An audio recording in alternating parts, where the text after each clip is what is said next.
Tu as peut-être l'impression que ta vie n'est pas à l'image de ce que tu veux, qu'elle stagne, qu'elle n'avance pas ou qu'elle fait du surplace chaque jour, chaque année. Tu es dépassé par les situations.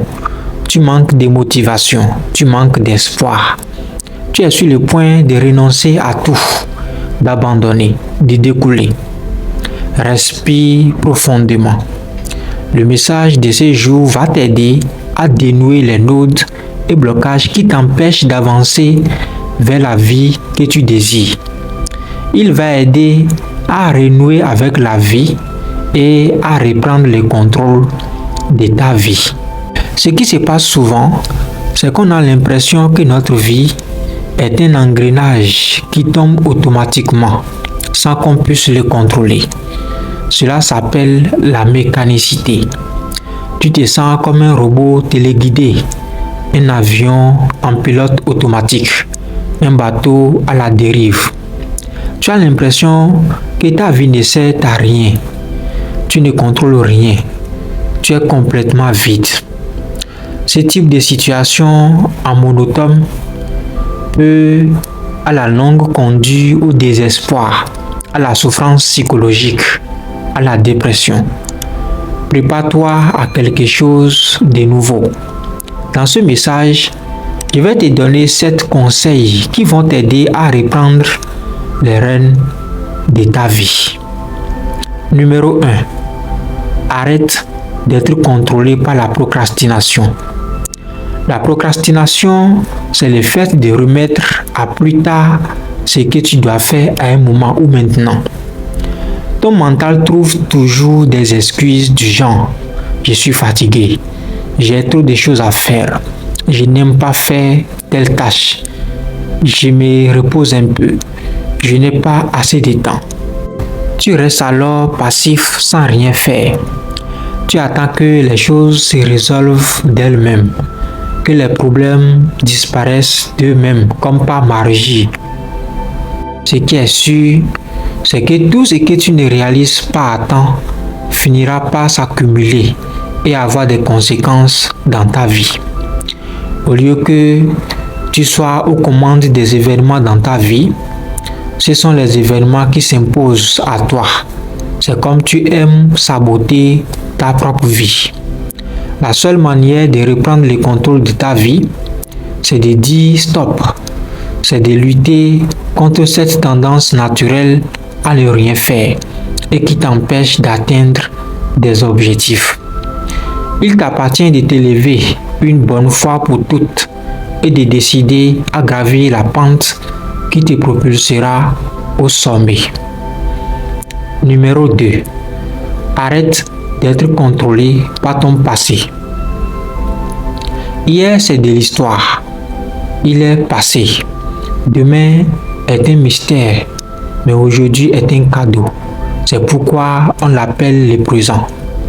Alors ne laisse pas le passé contrôler ce présent que la vie t'offre ou l'avenir qui t'attend. Ton passé n'existe plus. Quoi qu'il se soit passé, tu dois aller de l'avant. Tu ne dois pas t'arrêter. Tu dois l'utiliser comme une source d'inspiration et d'apprentissage pour bâtir une nouvelle vie. Nous rencontrons tous des problèmes dans la vie, mais ce qui nous différencie, c'est la façon de les résoudre. Quand tu es face à une situation difficile, tu as 2 options. La première option, tu t'enfermes dans ton histoire de victime. Dans ce cas, tu continueras à souffrir, à croire que le monde entier est contre toi. La deuxième option, tu fais face à la difficulté. Dans ce cas, c'est comme si tu brisais les chaînes du passé. C'est certainement la décision la plus libératrice que tu puisses prendre.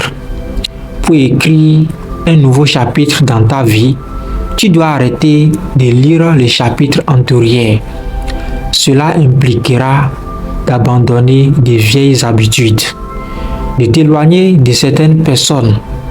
Tu ne peux revenir en arrière pour changer ce qui est passé. Mais tu peux commencer là où tu es aujourd'hui pour changer la suite de ta vie. Numéro 3. Ne sois plus contrôlé par tes erreurs. L'erreur n'est pas un crime, a dit le grand philosophe Sénèque. Alors pourquoi te laisser contrôler par tes erreurs?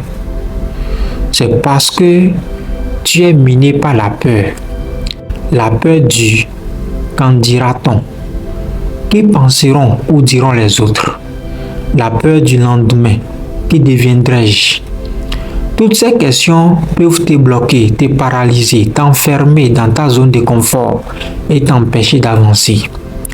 Pour arrêter d'être bloqué par tes erreurs, rappelle-toi que l'erreur fait certes penser à l'imperfection ou un échec, mais l'erreur est humaine. Aucun humain n'est parfait et aucun humain ne peut se perfectionner sans se tromper. Les erreurs sont là pour t'instruire, te permettre d'acquérir de l'expérience, pour t'améliorer. Elles te permettent d'élargir tes défis et d'envisager les objectifs plus élevés. Thomas Edison, l'inventeur de l'ampoule, avait déclaré ceci après plusieurs échecs. Je n'ai pas échoué, j'ai simplement trouvé 10 000 solutions qui ne fonctionnent pas. Il ajouta: notre plus grande faiblesse réside dans l'abandon. La façon la plus sûre de réussir est d'essayer une autre fois. Je ne suis pas découragé car tout nouvel échec constitue un pas de plus vers la victoire. Si les messages de cette chaîne te plaisent, abonne-toi. Mets-moi un joli pouce bienveillant et n'hésite pas à partager. Numéro 4. Ne sois plus contrôlé par l'envie et la haine. Les gens envieux et haineux disent toujours du mal des autres. Ils disent même du mal de toi quand tu as les dos tournés. Et si tu accordes de la valeur aux critiques, c'est ce type de personne qui va contrôler ta vie. Or, il est prouvé que les gens qui vivent avec l'envie et la haine, ce sont des gens qui souffrent d'un manque de confiance en soi. Si tu veux reprendre le contrôle de ta vie, tu dois te libérer de l'envie, de la haine. Admire celui qui a du succès et apprends de lui au lieu de le jalouser. Donne-toi pour mission de devenir un facilitateur de la réussite des autres. Cela va t'ouvrir de nouveaux horizons. Le fait d'aider les autres va te permettre d'apprendre. En aidant est donc de t'améliorer. En plus, cela te rapprochera à des personnes que tu aides et aura pour conséquence d'agrandir ton réseau de relations tout en véhiculant une réputation de générosité. Cette attitude te comblera et contribuera à ton épanouissement. Aider les autres à réussir fait partie de ta propre réussite.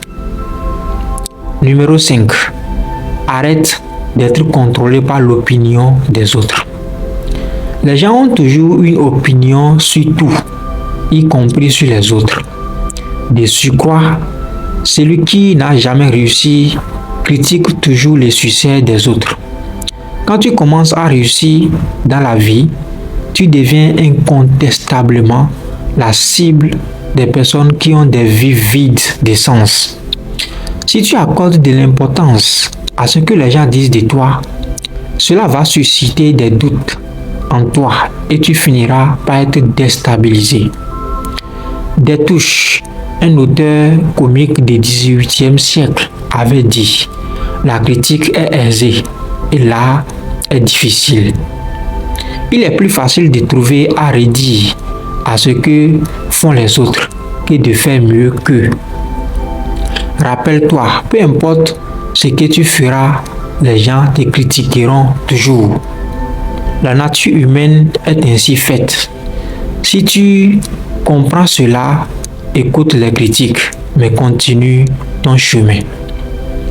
Numéro 6. Ne sois plus contrôlé par les croyances limitantes. Imagine, tu es un adulte et tu vis dans une petite cabane d'1 mètre de hauteur. Est-ce que tu pourras te tenir droit dans cette cabane? Les croyances limitantes sont comme un plafond de verre qui t'oblige à marcher de façon courbée. Tu as peut-être déjà exposé un projet, une idée, un rêve à ton entourage. Et en guise d'encouragement, tu as reçu des paroles du genre « Arrête de rêver, le projet est trop grand, c'est impossible ». Évidemment, après avoir entendu de telles paroles, tu en es ressorti frustré, découragé, démotivé. Des fois, ces gens se moquent même de toi. Ils te prennent pour un utopiste.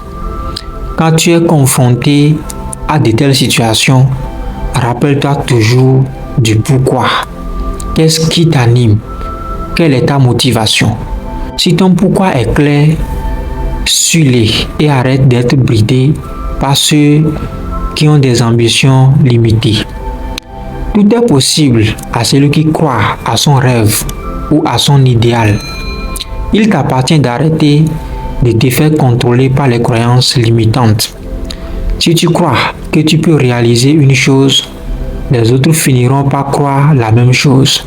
Si tu as une haute opinion de toi, si tu sais affirmer, les gens se soumettront à la vision que tu as de toi. Laisse-toi te porter par ta détermination. Numéro 7. Arrête d'être contrôlé par la peur. Si tu te laisses contrôler par la procrastination, ton passé, tes erreurs, l'envie et la haine, l'opinion des autres, les croyances limitantes, la raison profonde qui se cache derrière ces blocages, c'est la peur, c'est ta peur. La peur est liée à l'identification et à l'attachement aux événements. Peur que nos passés ou nos erreurs se reproduisent. Peur de ce que les gens pensent de nous. Peur de rater sa vie, de rencontrer des problèmes. Carl Jung a dit, si le chemin que tu as devant toi est dégagé, tu es probablement sur le chemin de quelqu'un d'autre. Ainsi donc, ce que tu traverses en ce moment, c'est probablement le chemin par lequel tu dois passer. C'est ton chemin, c'est l'expérience que tu dois faire. Pour surmonter la peur, note ceci. La peur se traduit en anglais par fear. F comme faux, E comme événement, A comme apparence et R comme réel. Retiens que la peur, ce sont des faux événements qui apparaissent comme réels. Nous ne sommes maîtres ni du monde, ni des circonstances, mais ce qui est sûr, c'est que l'être humain a une capacité à se transformer, à s'adapter, à se réinventer. Si tu veux reprendre le contrôle de ton existence, tu dois te dépouiller de tes inquiétudes, de tes angoisses et surmonter tes peurs. Si ce message t'a aidé, partage-le avec une personne que tu veux aussi aider. Moi, je l'ai fait pour toi. Que celui qui renouvelle les mondes à chaque instant et enjolive les fleurs le matin soit toujours la source inépuisable de ton inspiration. Merci.